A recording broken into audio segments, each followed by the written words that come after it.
Congolaises, Congolais, mes chers compatriotes,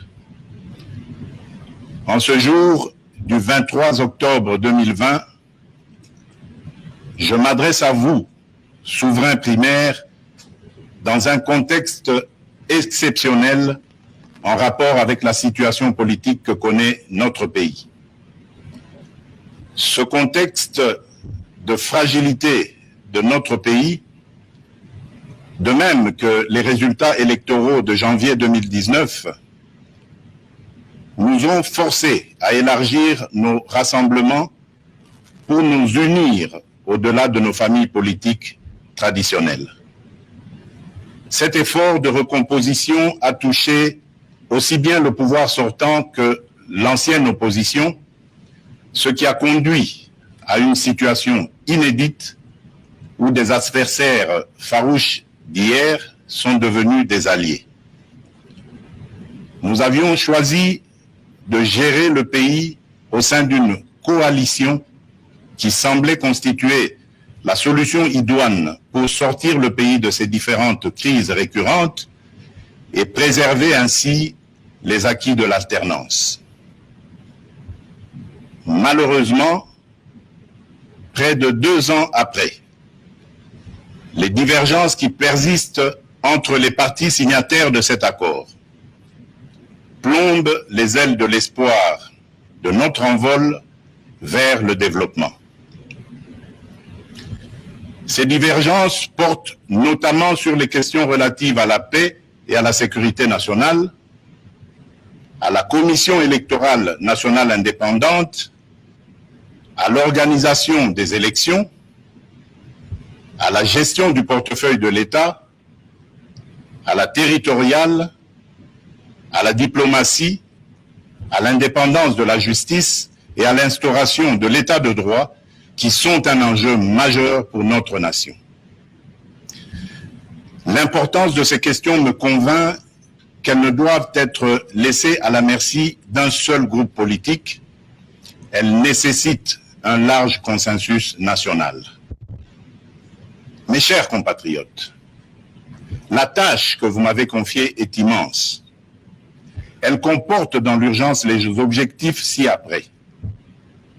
Rétablir la paix là où elle est compromise et la consolider là où elle existe. Construire la démocratie. Organiser des élections crédibles dans les délais constitutionnels. Renforcer l'état de droit. Bâtir nos infrastructures. Assurer la santé à nos populations, garantir l'éducation de nos enfants, donner une perspective économique à notre jeunesse et promouvoir davantage les droits des femmes. Face à l'ampleur de ces défis, le peuple n'accordera aucun pardon à ceux qui, dans la classe politique, s'évertueront à créer ou à entretenir des entraves au progrès, animés qu'ils sont par une simple stratégie de survie politique ou de positionnement individuel, par la haine tribale, la rancœur ou par la poursuite de la prédation en toute impunité. À ce propos, je salue l'effort d'abnégation de ceux qui, dans tous les camps, se sont démarqués de ces antivaleurs. Mes chers compatriotes, l'état de droit que nous voulons vient d'être conforté par la prestation de serment de 3 juges constitutionnels, ce qui désormais assure à cette juridiction un fonctionnement régulier. Mes chers compatriotes, la restauration de l'état de droit dans notre pays n'est pas un leurre, mais le fruit d'une volonté politique, du reste coulée dans un programme de gouvernement tel qu'adopté par le Parlement. Il demeure vrai que sa mise en œuvre énerve certains nostalgiques, habitués à l'impunité et au traitement de faveur. Ceci étant, le partage des valeurs liées à l'état de droit et à la justice constitue la condition sine qua non de tout partenariat aux actions de mon mandat. Mes chers compatriotes, chaque année, plus de 2 millions d'enfants congolais naissent et s'ajoutent au nombre déjà important de notre population. Nous sommes individuellement et collectivement responsables de leur destin. Nous ne pouvons laisser leur avenir à la merci de pesanteurs ou écueils inhérents aux pratiques politiciennes qui retardent ou affaiblissent la réalisation du programme pour lequel vous m'avez élu. En tant que chef de l'État, représentant de la nation et symbole de l'unité nationale, j'assure par mon arbitrage, en vertu de l'article 69 de la Constitution, le fonctionnement régulier des pouvoirs publics et des institutions, ainsi que la continuité de l'État.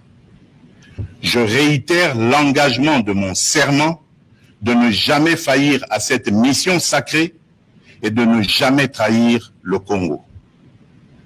Je ne laisserai aucun engagement politique de quelque nature que ce soit primer sur mes prérogatives constitutionnelles et sur l'intérêt supérieur du peuple congolais. Je ne transigerai avec les intérêts supérieurs de la nation. Je ne céderai jamais la moindre portion de notre souveraineté nationale. Je ne ménagerai aucun effort pour préserver la paix et l'unité nationale. Eu égard à ceux qui précèdent, et considérant que le salut du peuple est la loi suprême, j'ai décidé d'entamer dès la semaine prochaine une série de contacts visant à consulter les leaders politiques et sociaux les plus représentatifs afin de recueillir leurs opinions à l'effet de créer une union sacrée de la nation autour des objectifs précités. Ces consultations visent la refondation de l'action gouvernementale autour des principes de participation à la gestion du pays. À l'issue de celle-ci, je reviendrai vers vous dans une nouvelle adresse pour vous faire part de mes décisions qui n'excluront aucun cas de figure. Debout, Congolais, prenons le plus bel élan pour un Congo fort, libre et prospère. Que Dieu bénisse la République démocratique du Congo. Je vous remercie.